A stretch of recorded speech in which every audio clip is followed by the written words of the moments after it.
Alhamdulillah, semoga pembacaan zikir al-maqsurat ini bisa membuat berkahnya kita di majelis ini dan juga satu harian ini. Jadi kalau bisa ini dibaca setiap hari. Setiap hari namanya zikir al-maqsurat. Ada banyak yang tanya, Pak Nas, kalau zikir-zikir harian apa yang bagus? Ya, salah satunya adalah al-maqsurat ini. Al-maqsurat ini maksudnya al-maqsur, artinya hadis-hadis sahih yang dikumpulkan menjadi zikir, ya.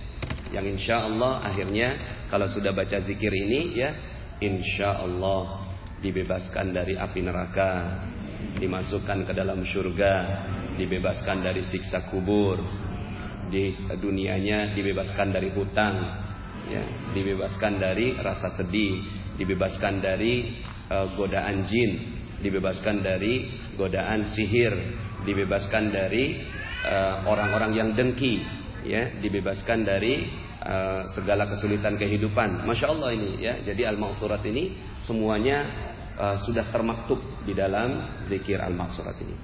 Baik Bapak Ibu, alhamdulillah kita lanjutkan dengan kajian kita pada kali ini, menjemput rezeki semudah tersenyum, ya.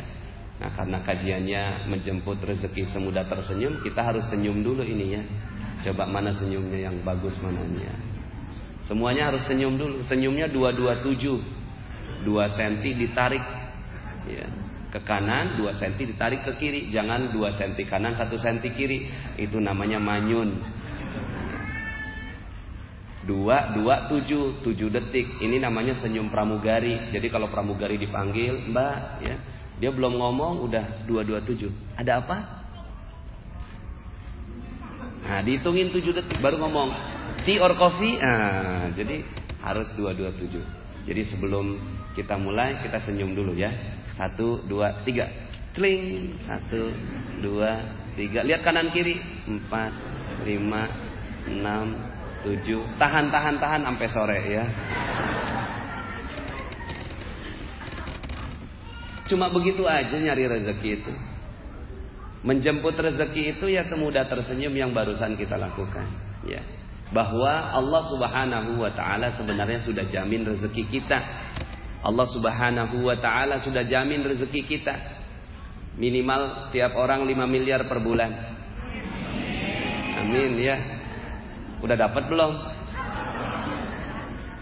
Saya ketika pengajian, ya, saya sampaikan bahwa insya Allah setiap orang bisa lah dapat 5 miliar per bulan. Ada yang tanya, Ustaz, bukannya rezeki itu udah ditaker? Ya, udah ditaker. Kayaknya sih itu kegedean, Ustaz. Ya, bukannya rezeki itu udah ditakar? Kalau ketika kita lahir, maka sudah dihitung apanya? Ditetapkan apanya? Ajalnya, apanya? Rizkinya, kemudian jodohnya, kemudian, ya, takdirnya di surga atau di neraka sudah ditetapkan oleh Allah Subhanahu wa taala. Udah ditakar, Ustaz, rezeki itu, ya. Ya, takaran saya begini kali, Ustaz. Kemudian saya jawab, benar, rezeki itu udah ditakar. Sekarang saya balik nanya, ente udah tahu belum takaran rezeki ente? Ya. Kan dia bilang rezekinya udah ditakar. Berarti udah yakin bahwa rezeki udah ditakar. Benar, udah ditakar. Sekarang saya balik nanya, tahu belum takarannya? Enggak tahu. Kalau enggak tahu, saya kasih tahu.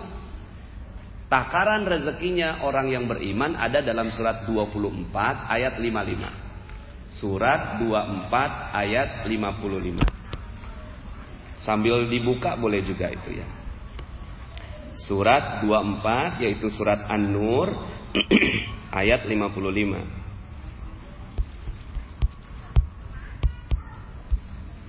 A'udzubillahi minasyaitonir rajim. Kita baca sama-sama, ya. Saya bacakan, Bapak Ibu mengulangi. Bismillahirrahmanirrahim. Yuk. Wa'adallahu alladhina amanu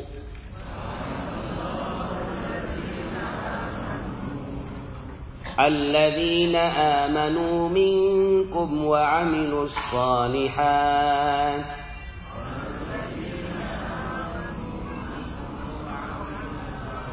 Mana suaranya ini? Wa'adallahu alladhina amanu minkum wa 'amilus shalihat.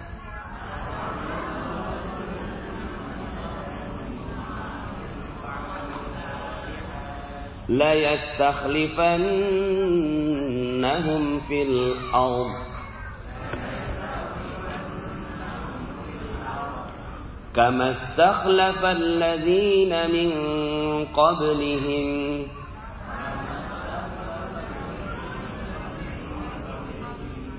وليمكنن لهم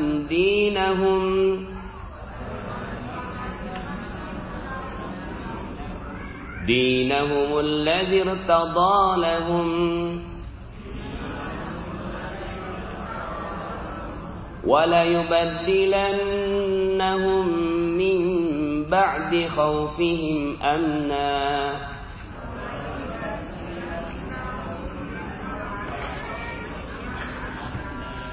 يَعْبُدُونَنِي لَا يُشْرِكُونَ بِي شَيْئًا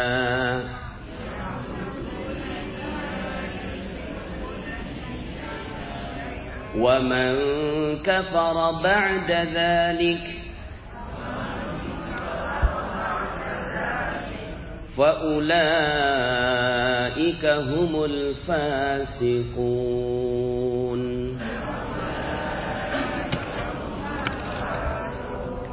Nah, ini takaran rezeki buat orang beriman. Jadi kan, Ustadz, bukannya rezeki itu ditakar? Iya, udah ditakar. Ente udah tahu belum? Belum. Lah, ini takarannya. Takarannya apa? Allah telah berjanji kepada orang yang beriman di antara kalian dan beramal soleh, la yastakhlifannahum fil ard, akan Allah jadikan kalian berkuasa di muka bumi. Akan Allah kasih kejayaan, kemuliaan, kehebatan, ya, untuk kalian di muka bumi. Kama stakhlafal ladzina min qablihim, sebagaimana orang-orang yang sebelum kalian telah dikasih kemuliaan, kejayaan, kekuasaan di muka bumi. Siapa sebelumnya? Sebelum kita siapa? Nabi Adam, Nabi Sulaiman, Nabi Daud, ya, ini raja-raja yang dimaktubkan di dalam Al-Qur'an. Kita kan pegangnya Al-Qur'an, ya. Buku-buku sejarah yang kita pegang Al-Quran. Maka orang-orang yang disebutkan di dalam Al-Quran itu akan jadi standarnya kita untuk kekayaan. Maka setiap orang, kalau Nabi Sulaiman, ya, seluruh dari ujung barat sampai ujung timur. Kalau kita 5 miliar per bulan gak apa-apa lah, ya. Ya, Bu? 5 miliar per bulan gak apa-apa lah, ya. Gak kecewa gak, ya? Enggak nguasai bumi enggak apa-apa, yang penting 5 miliar per bulan, betul ya Pak ya? Tuh, kama stakhlafal ladzina min qablihim wa la yubaddilannahum, ya, wa la yumakkinanna lahum dinahumul ladzi irtada lahum wa la yubaddilannahum min ba'di khaufihim amna. Dan ya, bukan hanya sekedar mereka dapat rezeki berkuasa, tapi meneguhkan agama mereka. Ya. Karena gini, ada orang kaya, tapi ya kayanya kaya terbatas. Gaji 100 juta sebulan. Kemudian sakit-sakitan, cuci darahnya 40 juta. Mau? Nauzubil. Gaji 50 juta, cuci darah 40 juta, anak kena narkoba, istri diambil orang, suami selingkuh, kemana-mana banyak musuh, rumahnya pagarnya tinggi, ya, dihina orang, kemudian mati masuk neraka. Mau begitu? Jadi raja sih, tapi kemana-mana banyak musuhnya. Enak? Nggak enak. Makanya Allah sebutkan di sini, sudah dikasih berkuasa, diteguhkan agama untuk mereka. Subhanallah, itu namanya kaya tanpa batas. Kaya tanpa batas itu kayak apa? Kaya tanpa batas itu gaji 5 miliar per bulan, badan sehat luar biasa, ya. Istri taat dan setia, suami nggak nikah lagi, anak-anak hafiz-hafizah, sahabat yang banyak di mana-mana, rumah nggak perlu pakai pagar, nggak ada kuncinya, saking udah orang kaya, ambil semuanya, ya, mati masuk surga. Mau seperti ini? Lah ini standarnya. Standar yang Allah Subhanahu wa taala sebutkan, ya. Kemudian wala yubaddilannahum min ba'di khaufihim amna, dan mengubah kehidupan mereka dari yang takut menjadi aman. Takutnya gimana? Takut dikejar debt collector, takut diusir dari rumah kontrakan, takut nggak bisa bayar cicilan, takut nggak bisa bayar utang, takut orang nggak mau bayar piutang, takut proyeknya nggak jalan, takut dipecat sama perusahaan. Ini takut semua nih, rasa takut semua. Ada nggak perasaan itu sekarang? Mudah-mudahan enggak ya. Ya, insya Allah sedikit-sedikit hilang. Maka Allah wala yubaddilannahum min ba'di khaufihim amna. Allah akan ubah kehidupan mereka dari yang tadinya takut menjadi aman. Ya, dari khaufihim amna. Yang tadinya mereka takut menjadi aman, masya Allah. Ya, ini aman nih, rasa aman nih mahal. Rasa aman ini, ya, rasa aman. Kalau debt collector datang, gitu kan, iya silakan minum dulu. Saya nggak mau minum, maunya bayar. Tapi diberikan rasa aman, ya. Ini wala yubaddilannahum min ba'di khaufihim amna ya'budunani la yusyrikuna bi syai'a. Mereka menyembahku dan tidak sedikit pun mempersekutukan aku dengan apapun juga. Artinya sudah kaya, agamanya bagus. Ini standarnya. Nah sekarang, ya, udah kaya belum? 5 miliar per bulan udah dapat belum? Coba lihat di rekeningnya. Utsman bin Affan radhiyallahu an, beliau ini orangnya udah nggak ada. Meninggal 1400 tahun yang lalu. Rekeningnya masih hidup sampai sekarang. Orangnya udah nggak ada, rekeningnya masih hidup. Kita, orangnya masih ada, rekeningnya udah mati.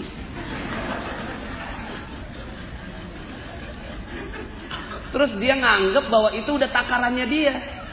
Takaran saya kayak gini kali Ustaz. Enggak, jangan kayak gitu dong. Bukan.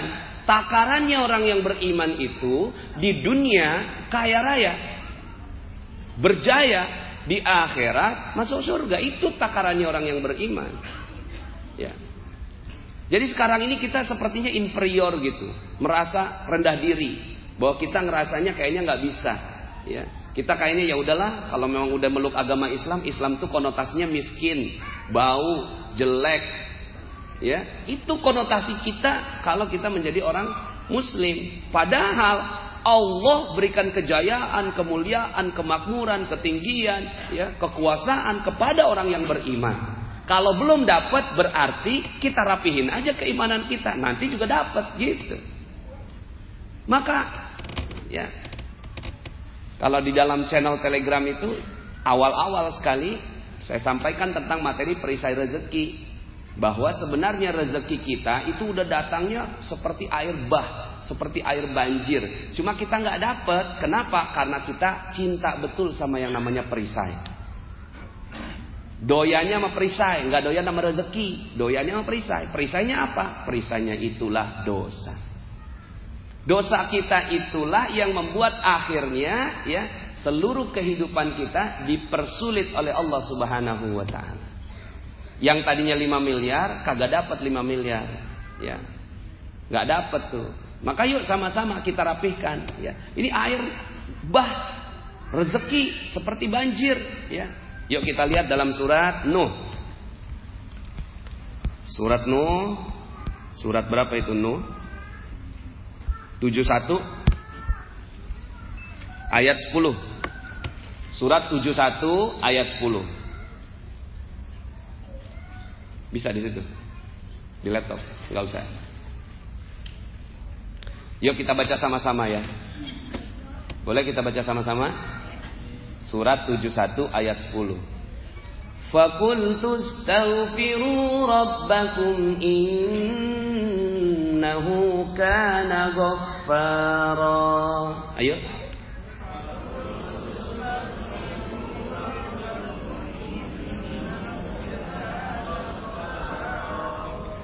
Yursilis samaa'a 'alaikum midrara.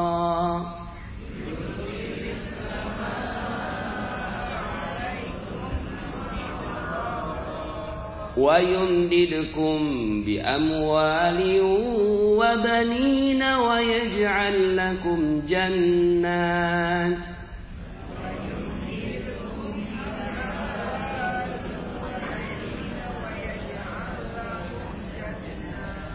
ويجعل لكم جنات ويجعل لكم أنهارا.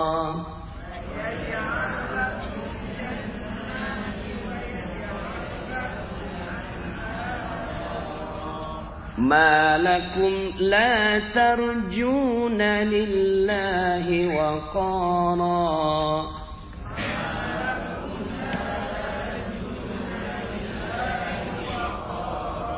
وقد خلقكم أطوارا.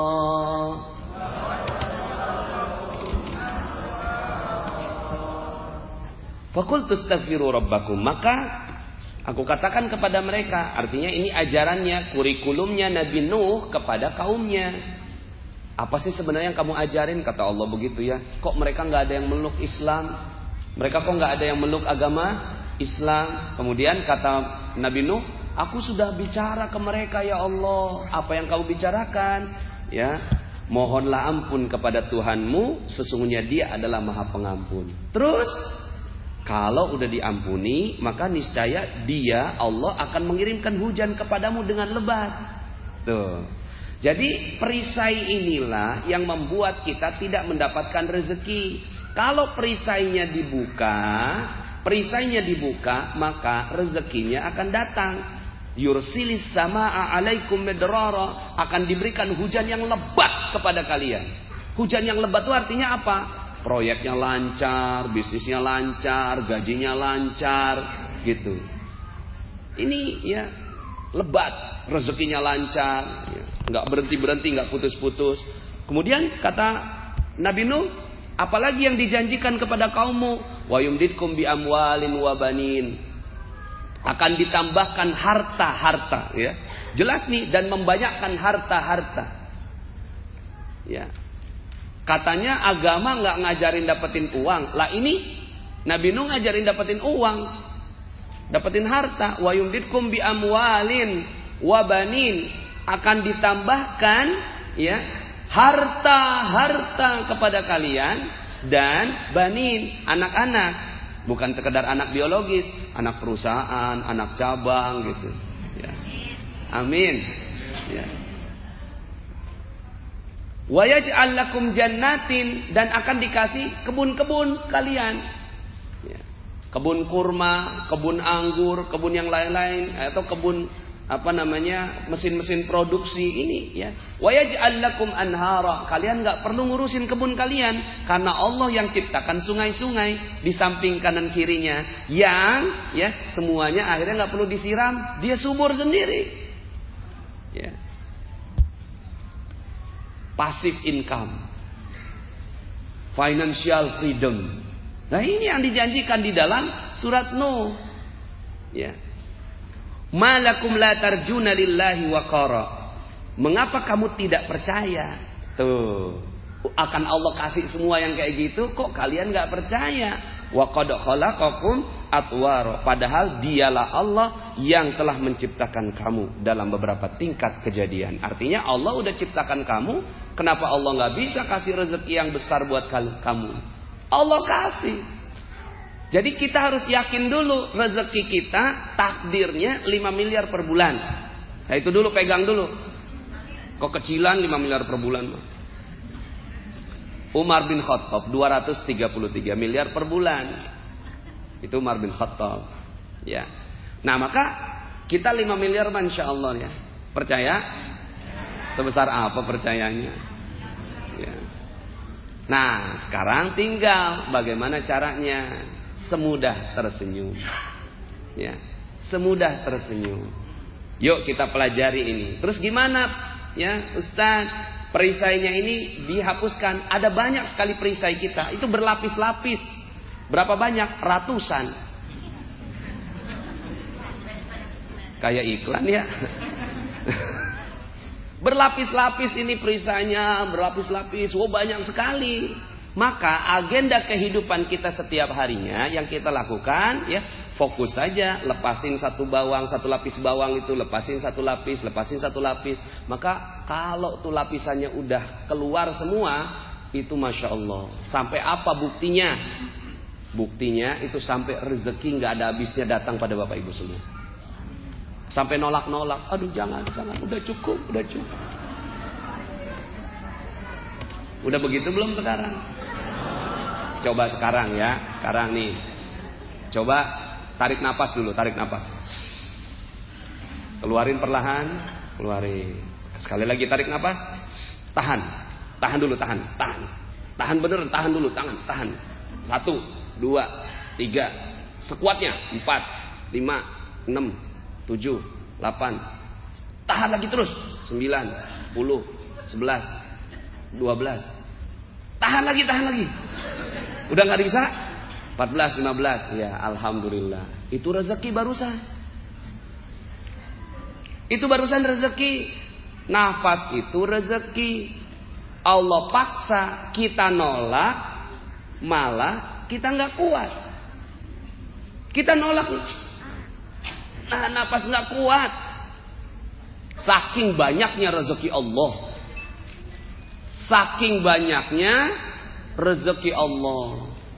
Maka rezeki Allah ini seperti nafas. Sebenarnya kalau seandainya ini kita udah nggak tahan nafas, maka lancar semua rezeki datang sampai bilang cukup ya Allah, cukup. Emang nafas ini mau dihirup semua gitu? Benar, ini buat saya, enggak kan? Masya Allah ya. Maka rezeki itu datangnya dipaksa masuk ke dalam diri kita. Kalau kita tahan malah kita yang gak nyaman. Nah sama, rezeki itu mau datang pada kita, cuma kita tahan pakai perisai itulah dosa. Makanya dosa gak nyaman. Cuma selama ini kita terlalu cinta sama dosa, terlalu cinta tahan nafas, makanya nafasnya gak datang. Cuma selama ini kita tahan nafas terus. Akhirnya jadinya UMR itu upah minimum regional. Standarnya itu jadi dijadiin standar. Ya. Nah sekarang gimana caranya dapat nafas? Sederhana, lepasin ya, jangan tahan nafas.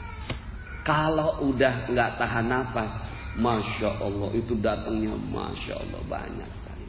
Nah, cuma selama ini yang datang udara. Cuma udara ini kita nggak pernah akui sebagai rezeki kan?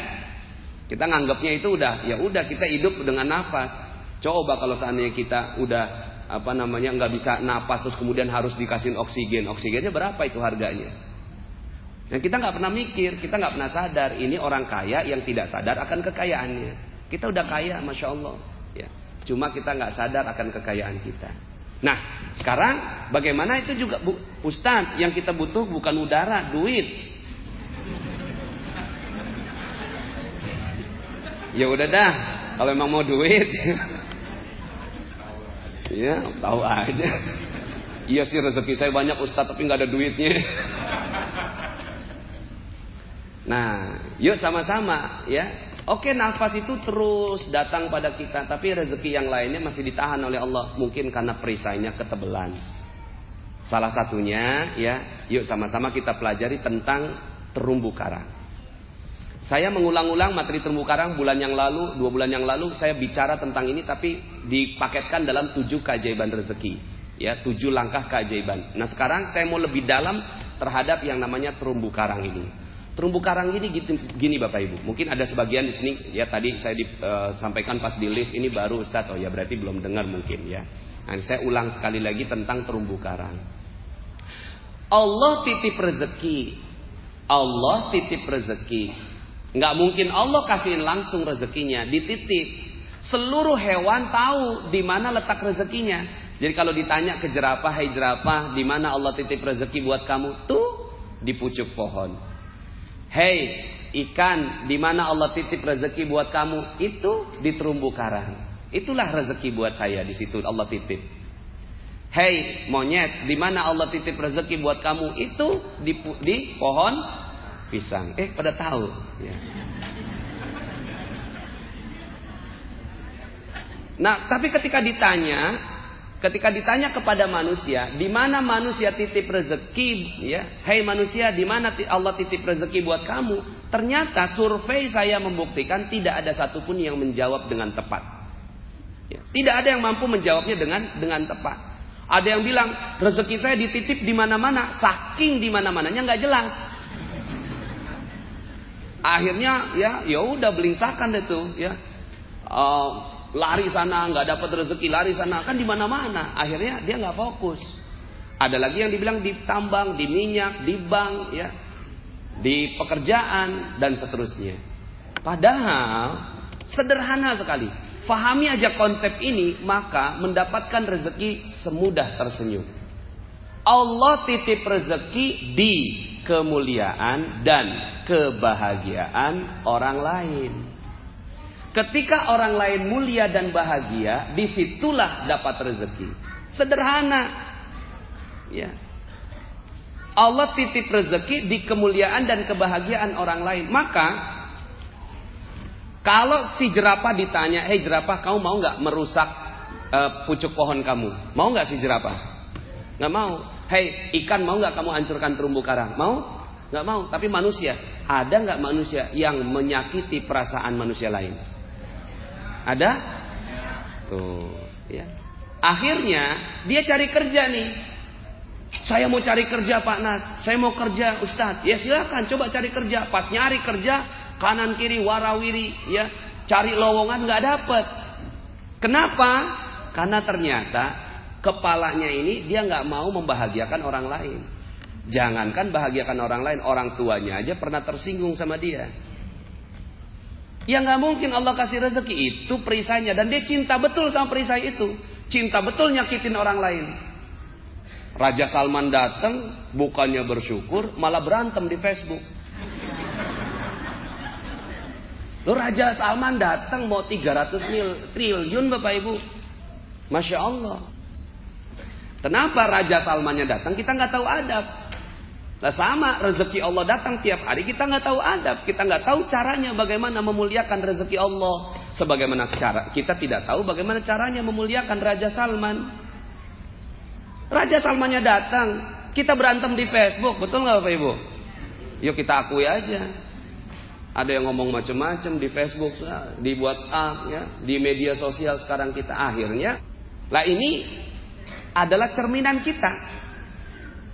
Kita ngaku bahwa rezeki di minyak, rezeki di proyek. Raja Salman ya kita nggak berikan kebahagiaan dan kemuliaan. Maka kemuliaan dan kebahagiaan manusia. Kita selama ini ngajar proyek, ngejar sana sini. Tapi kemudian yang kita lakukan apa? Yang kita lakukan biarin aja orang lain kalah. Yang penting saya menang tender. Nggak apa-apa deh orang lain terhina. Yang penting saya mulia. Ibu kita lagi rapat jam 5 sore. Rapatnya rapat direktur. Ya rapat direktur gitu loh. Lagi membicarakan tentang proyek besar. Tiba-tiba handphone bunyi. Taninut. Pas dilihat loh, kok ibu? Sebentar Bu. Walaupun gak ngomong ya, cuma bentar nanti saya angkat. Lagi rapat ini. Taninut. Ya ibu lagi. Palingan ngomongin gigi palsu. Taninut. Ya ibu lagi. Tet. Matiin. Bentar nanti saya akan telepon. Rapat. Mau bicarain proyek. Karena dia pikir rezeki itu di proyek. Tiba-tiba ibu di ujung telepon sana meneteskan air mata. Tes. 1 tetes. Tega banget. Ibu cuma mau nanya di mana gigi palsu ibu. Nah kan bener gigi palsu. Cuma dia belum makan siang. Belum makan siang jam 5, kelaparan, nggak bisa makan kalau nggak pakai gigi palsu. Namanya juga ibu. tua, pikun. Tapi nih orang direktur ini nggak tahu kalau rezekinya ada di kemuliaan dan kebahagiaan orang. Dia pikir rezeki itu ada di rapat direksi. Akhirnya dia kejar rapat direksi. Satu tetes air mata ibu jatuh, jangan harap. Habis semuanya. Habis. Nggak ada proyek. Kalaupun dapat proyeknya, pasti ujung-ujungnya nggak bagus. Ya, nggak bagus. Maka sekarang coba kita lihat berapa banyak orang yang sudah kita sakiti. Itulah perisai rezeki kita. Berapa banyak orang yang sudah kita sakiti, kita ngomong, nggak ditaker ngomongnya. Pas nggak ditaker, maka Masya Allah, tiba-tiba orang tersinggung. Bukan berarti saya mudah membicarakan seperti ini, sayanya udah aman. Enggak. Karena saya sudah sedih. Ini saya menyampaikan materi ini supaya saya bisa diampuni oleh Allah Subhanahu wa taala. Saya. Ya Allah, saya mau menyampaikan ini supaya saya diampuni. Suatu ketika Bapak Ibu, saya itu punya paman, tapi paman kecil. Adiknya ibu saya. Adiknya ibu saya ini umurnya masih di bawah saya. Dia kerja sama saya. Karena dia bisa macam-macam. Bisa laptop, bisa ngatur keuangan, bisa nyetir, akhirnya jadi asisten. Pas jadi asisten kemana-mana saya disetirin tuh sama paman saya ini. Suatu ketika ketemu sama Ustadz Yusuf Mansur. Pas ketemu sama Ustadz Yusuf Mansur ditanya, ente sama siapa? Saya jawab, sama supir. Tuh, saya ngomong sama supir. Saya pikir nih paman saya nggak ada.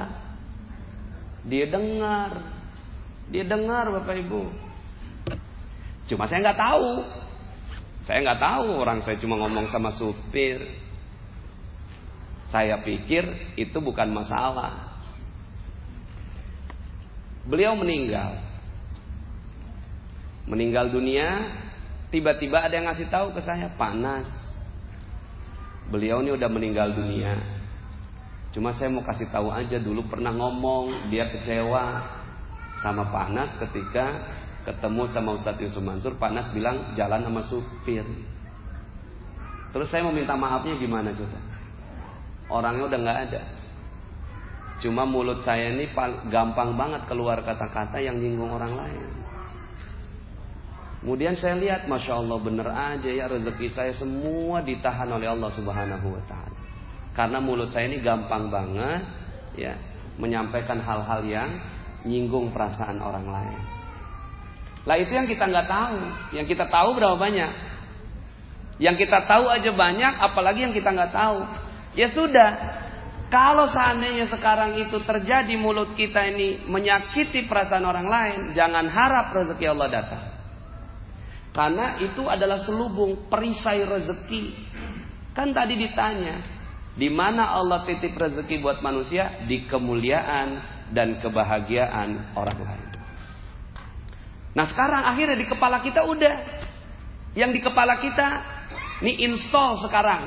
Ulang dari pengajian ini, langsung install di kepala kita bahwa rezeki adanya di senyum orang lain.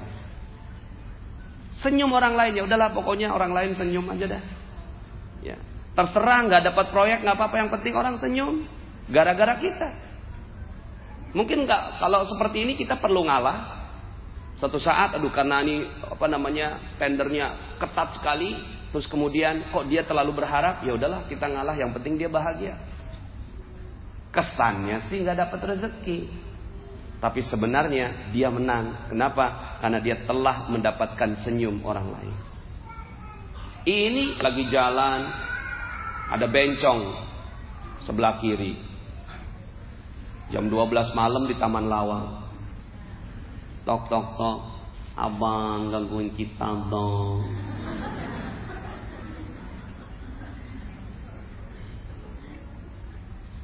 Negor enggak, ngorder enggak. Malah di kepala kita ngomong gini, ih jijik, ih neraka, ih kaumnya Nabi Lut, ih Apa yang terjadi? Yang terjadi rezeki hilang karena kita sedang menyakiti perasaan orang lain. Kan kita nggak ngomong. Kalau saya masih ngomong tadi. Tapi Masya Allah, yang kayak gini aja kita udah nyakitin perasaan orang lain. Kenapa? Karena kita tidak memuliakan dan membahagiakan. Nah sekarang gimana caranya memuliakan dan membahagiakan bencong?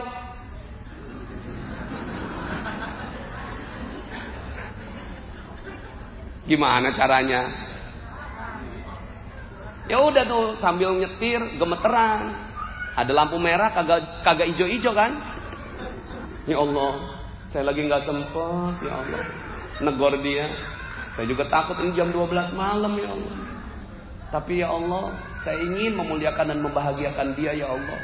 Tolong ya Allah, segerakan dia menemukan jalan taubat. Saya percaya dia adalah manusia terbaik ciptaan Engkau. Dia pasti masih bisa memiliki kesempatan untuk dapat surgamu. Saya yakin ya Allah, agar dia bisa berkumpul dengan Nabi-Mu Muhammad SAW. Ya Allah, mudah-mudahan dia cepat dapat pintu taubatnya. Al-Fatihah, baca Al-Fatihah tuh. Udah selesai Al-Fatihah kok kagak ijo-ijo. Tapi aman udah. Tuh bencong aja perlu kita muliakan, bahagiakan. Dengan apa? Kalau nggak sanggup negor, doakan dalam hati. Lah kita pernah nggak ada nih rombongan haji lewat, rombongan haji lagi lewat, ngiu pakai foreder, beberapa bus, dia lagi main catur, di satpam lagi main catur, sombong amat, baru pergi haji pakai foreder, palingan uangnya korupsi. Apa ada haji yang mabrur kayak gitu? Udah lu jalan sekarang. Ini haji lewat, rombongan haji lewat, malah yang diomongin apa? Yang ngomongin malah tuh orang haji dilaknat sama dia dengan pikirannya, dengan kata-katanya. Walaupun orang itu nggak dengar. Apa yang terjadi? Jangan harap nih orang pergi haji. Jangan harap orang ini bisa pergi haji. Kenapa? Rombongan haji dilaknat sama dia. Bisa nggak kalau seandainya pas rombongan haji lewat, subhanallah, baru rombongan haji aja udah Allah muliakan seperti ini. Bagaimana lagi kalau seandainya rombongan ini adalah rombongan orang-orang yang berjihad di jalan Allah. Saya doakan mudah-mudahan rombongan ini akan mendapatkan haji mabrur dari Allah. Udah gitu doang. Al-Fatihah, baca Al-Fatihah. Ya udah jalan lu, sekat. Maka dia sedang berdoa. Doa apa? Dia sedang berdoa, ya Allah mudahkan aku untuk dapat haji. Setelah itu Masya Allah udah ya, Allah akan berikan rezeki yang berlimpah untuk orang seperti ini. Lah ini ibu kita nangis gara-gara kita. Ayah kita nangis gara-gara kita. Suami kita tersinggung gara-gara kita. Istri kita nggak menikmati hidupnya dengan kita. Ada orang yang datang, Ustaz, saya mau sukses dalam hidup.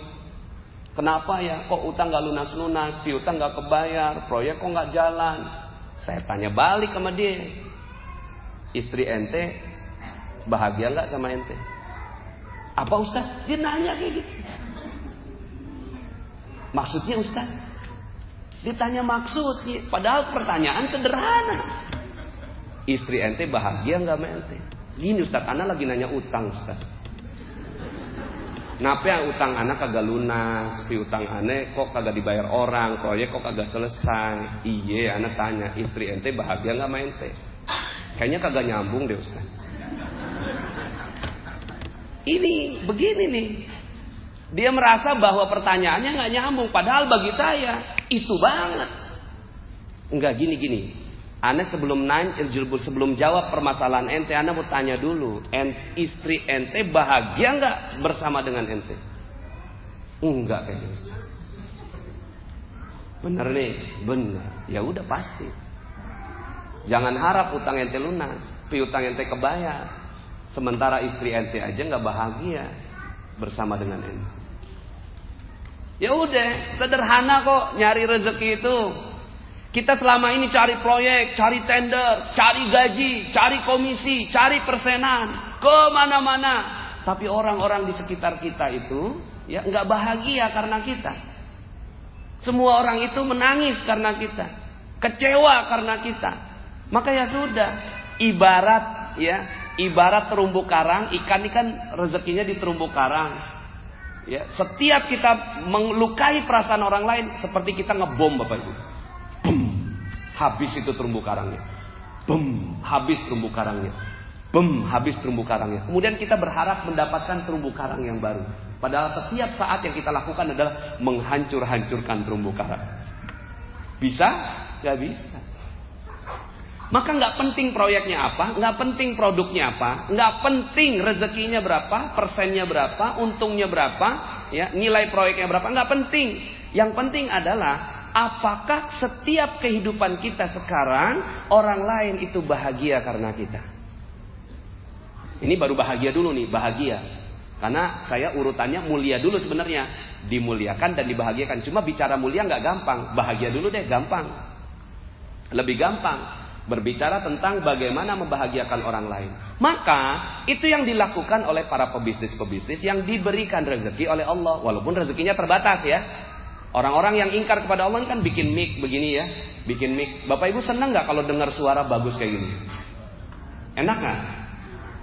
Ya. Maka orang yang bikin mic ini memikirkan gimana caranya supaya orang kalau dengar enak. Ya. Kan ada mic-mic yang biasa tuh ya. Kalau saya bicara, ini capeknya di sini, Bapak Ibu.